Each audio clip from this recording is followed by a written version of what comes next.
Hello everyone, welcome back to my new blog. तो भाई कैसे हो? ठीक हो? तुम्हारा भाई भी रेडी स्टडी हो गया एंड चल दिया टाउन। छुट्टी है भाई, थोड़ी एक दो पेयर शूज़ के लेने हैं, एक दो जैकेट्स लेनी है। मैं कहा चलो टाउन जाते हैं, शॉपिंग कराते हैं थोड़ी सी। तो बात करते हैं भाई, नॉर्मल सा टॉपिक। कैश लेटर डिले हो रहे हैं आजकल, क्यों हो रहे हैं और क्या सीन चल रहा है यूनिवर्सिटीज़ का, या फिर कई बंदों की क्वेरीज़ भी आ रही हैं। मेरे पास भी एक दो डाउट्स आए थे कि सरनेम का इशू आ रहा है उसमें, जैसे फादर का सरनेम अलग है और मेरे वाले नाम में सरनेम नहीं है, नाम कैसे चलेगा या क्या होगा। पासपोर्ट पे मेरा तो सिंगल नेम है, या क्या इश्यूज़ हैं उस सब के बारे में बात कर लेते हैं। कैश लेटर से रिलेटेड जो भी इश्यूज़ हैं, ठीक है। सबसे पहली बात कि कैश लेटर कितने टाइम में आ जाता है।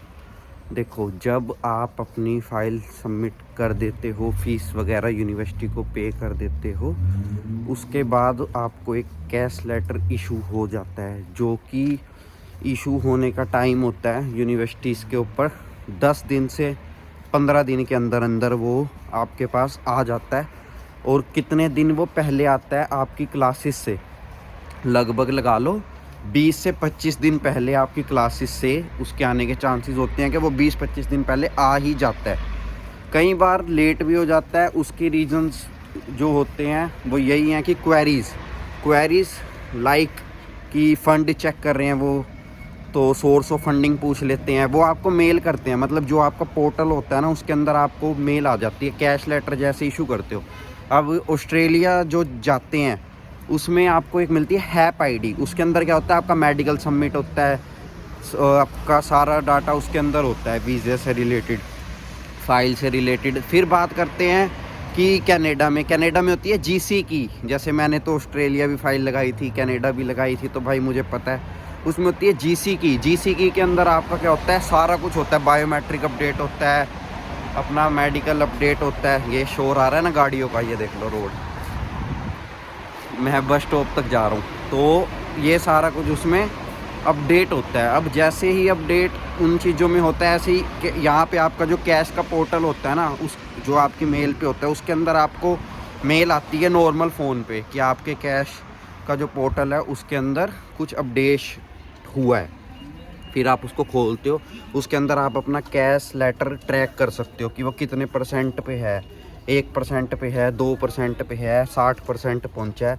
जब वो 95 to 100 पहुंचने वाला होता है ना, तब आपका कैश लेटर वो इशू हो जाता है, आपके पास आ जाता है। तो उससे पहले जैसे वो 60 पे रुक गया, 60 तक बड़े स्मूथली गया, 60 पे रुक गया, उसने कहा कि सोर्स ऑफ फंड चाहिए। आपने सोर्स ऑफ फंड में अपनी एफडीज, बैंक स्टेटमेंट्स जो भी थी शो की।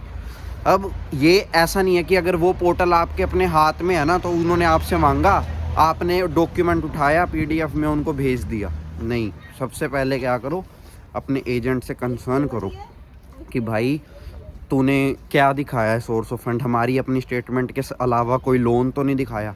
अब मैं अपनी बात करता हूँ, मेरे एजेंट ने क्या दिखाया था, हमारे फंड्स के अलावा उसने 24 लाख का लोन दिखाया कि 24 लाख का लोन है। जैसे ही वीज़ा अलॉट होगा मुझे, मेरा वो 24 लाख का लोन एप्लीकेबल हो जाएगा और मेरे अकाउंट में वो 24 लाख आ जाएंगे। अगर नहीं वीज़ा दोगे तो वो 24 लाख नहीं आएंगे। ये दिखा के उसने मेरी सोर्स ऑफ फंडिंग भेजी थी। जब उन्होंने क्वेरी भेजी, उन्होंने उसको एक्सेप्ट कर लिया और मेरा कैश लेटर इशू हो गया। आज मैं यहाँ पे हूँ। तो ऐसे वो सोर्स ऑफ फंडिंग मांगे तो ये, अब एक लड़की है, उसका सोर्स ऑफ फंड मांगा, उन्होंने भेजा है एफडी के रूप में था, और उसके बाद उन्होंने भेजा कि सरनेम का इशू आ रहा है, बैंक में फादर का सरनेम प्रॉपर है और के साथ नाम है और आपके नाम में नहीं है। तो ये इसी वजह से होता है कि जब आप अपना सरनेम शुरू से यूज़ नहीं कर रहे, या कई बार ऐसे होता है कि किसी डॉक्यूमेंट में सरनेम होता है और किसी में नहीं होता, लेकिन आपको डलवाने से ज़्यादा निकलवाना आसान होता है उस टाइम पे इंडिया। तो हम क्या करते हैं, जैसे आधार कार्ड में चेंज कराना बड़ा आसान है। अब मेरे आधार कार्ड में क्या था, लविश अरोड़ा, मेरे बर्थ सर्टिफिकेट में क्या था, खाली लविश, क्योंकि उस टाइम पापा ने मेरे खाली लविश डाल के उसको बनवा दिया बर्थ सर्टिफिकेट को। अब वो लविश अरोड़ा आधार कार्ड में चल रहा है और उधर लविश चल रहा है। जब टेंथ के एग्ज़ाम्स देने की टाइम आई, उस एग्ज़ाम्स के टाइम पे जो वो एक CBSE की तरफ से नहीं आता कि इसको फिल करके भेजो, इसमें अपनी डिटेल्स चेक कर लो, फिर DMC पे यही डिटेल्स आएंगी, कल को कोई इशू ना हो। टीचर्स बड़ा बोलती हैं, और फीस भी पे होती है बोर्ड्स के एग्ज़ाम्स की, याद सबको ही होगा। तो मैंने वो उस टाइम पे मेरा बड़ा इशू पड़ा, तो फिर हमारे को आधार कार्ड में चेंज कराना आसान लगा, 50 रुपये लगते थे, जाके ई दिशा पे चेंज करा लिया। अब वो चेंज कराने के बाद क्या हुआ कि लविश ही चलने लग गया। जब पासपोर्ट बना उस पर भी खाली लविश ही लिखा आया, बैंक अकाउंट्स खुले इंडिया में उस पर भी लविश ही लिखा आया। तो जब यहाँ पे आया तो यहाँ पे जब नाम चलता है तो वो डबल चलता है, जैसे लविश लविश चलेगा। अब मेरा प्रोविजनल लाइसेंस है, उस पर क्या है, लविश लविश। बैंक अकाउंट्स है मोन्जो के, लॉयड्स के, लविश लविश। तो अब जो भी जहाँ भी चल रहा है नाम लविश लविश चल रहा है, कहीं भी लिखा जाता है हाय लविश लविश से मेल आती है, हर जगह लविश लविश चल रहा है। अरोड़ा का कोई सीन ही नहीं है भाई। तो ऐसे ही अब आपको जो इशू होता है कि आपका नाम सिंगल है या कुछ, उसका कोई बड़ी क्वेरी नहीं होती। आप अपना पासपोर्ट जब भी उन्हें भेजते हो या कोई भी अपने डॉक्यूमेंट्स भेजते हो, तो अपनी 10th की DMC आपने उन्हें डाल के भेजनी है फ़ाइल में कि हाँ ये मेरी 10th की DMC है, ये मेरी फ़ाइल्स हैं, ये मेरी 12th की DMC है, इसमें खाली मेरा नाम चल रहा है, जस्ट लाइक कोमल चल रहा है, कुछ भी चल रहा है। तो ऐसे ऐसे आपने उसमें अपना भेज देना है उनको प्रूफ। वो उसका कोई इशू नहीं है कि फादर के नाम के पीछे सरनेम है, आपके नाम के पीछे क्यों नहीं है। आपके किसी डॉक्यूमेंट में नहीं होना चाहिए कि एक जगह तो चल रहा है कोमल अरोड़ा, और एक जगह चल रहा है लविश अरोड़ा, एक जगह चल रहा है अनन्या अरोड़ा, और दूसरी जगह आपका चल रहा है खाली अनन्या, खाली कोमल, खाली लविश। ठीक है, ये चीज़ नहीं होनी चाहिए। आपका नाम अगर साहिल है तो साहिल साहिल ही चलना चाहिए। आपको घुमाना नहीं है उसको कि 2 जगह अलग डॉक्यूमेंट्स में नाम है चेंज, फिर वो इशू करेंगे। अगर आपका अपना नाम का कोई इशू नहीं है तो कोई इशू नहीं है, आप 18+ हो। फादर का पासपोर्ट, मदर का पासपोर्ट का कोई लिंक नहीं है यहाँ के वीज़ा के अकॉर्डिंग, है तो ठीक है, नहीं है तो नहीं, कोई दिक्कत नहीं है। कहीं भी आप जाओ आपका होना चाहिए, आप 18+ हो, उनका कोई इशू नहीं है। आपके सारे डॉक्यूमेंट्स करेक्ट होने चाहिए। ठीक है, अब फंड्स की जो बात है, कैश लेटर डिले 15 दिन से भी लेट हो जाता है, कईयों का महीना हो जाता है। तो उसका रीज़न यही है कि वो फ़ंड्स चेक कर रहे हैं और फंड्स का सोर्स उनको सही नहीं लग रहा, इस वजह से वो डिले हो रहा है। ये भी हो सकता है कि ना आए। देखो इसमें बुरा मानने वाली कोई बात नहीं है कि भाई तुम ऐसे मत बोलो नहीं आए। मैं चाहता हूँ भाई आप सबका आए, सब के ही बड़े सपने हैं, सब आओ अपने अपने सपने पूरे करो। मेरी बेस्ट विशेस हमेशा आपके साथ हैं। लेकिन मैं सिर्फ एक रीज़न बता रहा हूँ कि ये फ़ंड्स का ही इशू होता है जो कैश लेटर डिले करते हैं। भाई मैंने लास्ट वीडियो में भी आपको बताया था, जो मैं क्रिसमस वाला व्लॉग है लास्ट, जो लेस्ट टाउन में ही बनाया था हमने, कि फ़ंड ही एक सोर्स है जो UK का वीज़ा आपका रोक सकता है या फिर आपको एक ही दिन में दे सकता है। फ़ंड आपके सही है ना, तो भाई ये आपका तरीका दिखाने का सही है ना, आपको कोई नहीं रोक सकता आने से। ठीक है, सब इमिग्रेशन सब धरी रह जाती है जब फंड देखते हैं ना वो, भाई इसके तो इतने पैसे पड़े, वो कहा आ जा भाई तेरी तो ज़रूरत है, हमें पैसा दे हमें। तो इस वे में ही आप लोगों ने देखना कि फ़ंड ही मेन सोर्स रखो, और फंड की जैसे ही क्वेरी आती है साथ के साथ उन्हें 1-2 दिन भी डिले ना करो। उन्हें ये नहीं लगना चाहिए कि भाई ये तो जुगाड़ लगा के भेज रहा है। ठीक है, अपना एकदम साथ के साथ उन्हें भेजो फंड्स का। और डिले की टेंशन, जिनके फंड सही हैं कोई दिक्कत नहीं है, डिले की टेंशन आप लोग ना लें। अगर आपकी क्लासेस ऐसा है, देखो मेरी क्लासेस 19 सितंबर से थी, मैं यहाँ पे लैंड हुआ 1 अक्टूबर को, 12 दिन बाद। तो भाई ऐसा नहीं है कि आप, और मेरा वीज़ा 18 को आ गया था, फिर भी मैं 12 दिन मुझे लगे शॉपिंग में, सारी चीज़ों में, इधर उधर घूमने फिरने में। तो ये चीज़ों का आपने ध्यान रखना है कि आप कभी भी आओ कोई इशू नहीं है। आपके पासपोर्ट पे 3 महीने का वीज़ा आएगा वैलिड, और यहाँ पे आके आपको BRP मिलेगा। फिर तो जो वैलिड वीज़ा है 3 महीने का, आप उस 3 महीने में क्लासेस का एक्सटेंशन लेके भी आ सकते हो। 5-7-10 दिन लेट भी हो तो उसका कोई इशू नहीं है, आप आ सकते हो।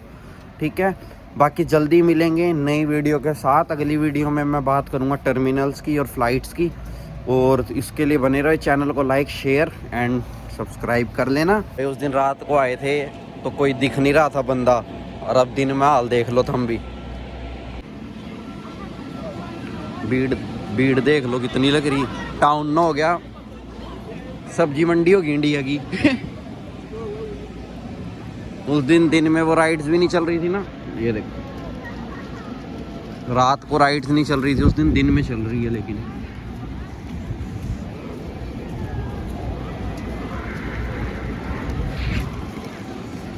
भीड़ बहुत है।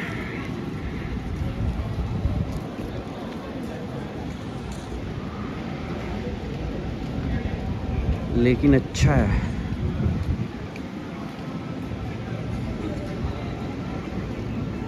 लैंड के भी बुरे ही हाल हैं। अंधेरा तो नू है, जिस तरह हमारी ज़िंदगी में अंधेरा हो रहा ना, ऐसे अंधेरा कर दें यहाँ। बाकी नज़ारे हैं, ले भाई जब तक मिल रहे।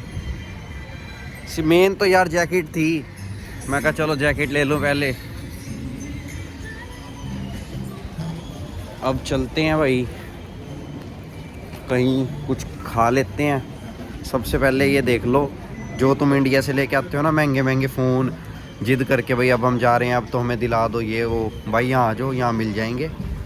ऐसे लगे होते हैं प्राइस के साथ। जिसको जोन सा पसंद हो भाई आओ, पसंद करो। 100 पाउंड से शुरू 500 पाउंड तक 14 प्रो तक आप पहुंच जाते हो। 500 पाउंड में 14 प्रो मिल जाएगा यहाँ पे। वारंटी भी होगी उसकी, और सारे सिम्स में अनलॉक होता है, कोई इशू नहीं है। बाकी व्यू बढ़िया आ रहा है, एक नंबर व्यू है, कोई दिक्कत नहीं है। आज मेरे साथ कोई नहीं आया यार मेरी फ़ोटो वगैरह क्लिक करने के लिए। चलो कोई नहीं, चल रहे हैं। उस पर स्नो पड़ी हुई है ट्री पे। अभी जैसे जैसे क्रिसमस पास आता रहेगा, न्यू ईयर आता रहेगा, तो रौनक मेला बढ़ता रहेगा। अब 1 घंटे में, अभी ये लगा लो यहाँ पे अभी 4 बजी है, 1 घंटे में पूरा का पूरा खाली हो जाएगा। ये 5 बजे फिर से उस दिन की तरह अंधेरा हो जाएगा, और टाउन के लोग अब ये धीरे धीरे सारे अपना अपना जाने लग जाएंगे और चले जाएंगे। ठीक है, बाकी जल्दी मिलते हैं नए व्लॉग के साथ। ठीक है, बाय बाय।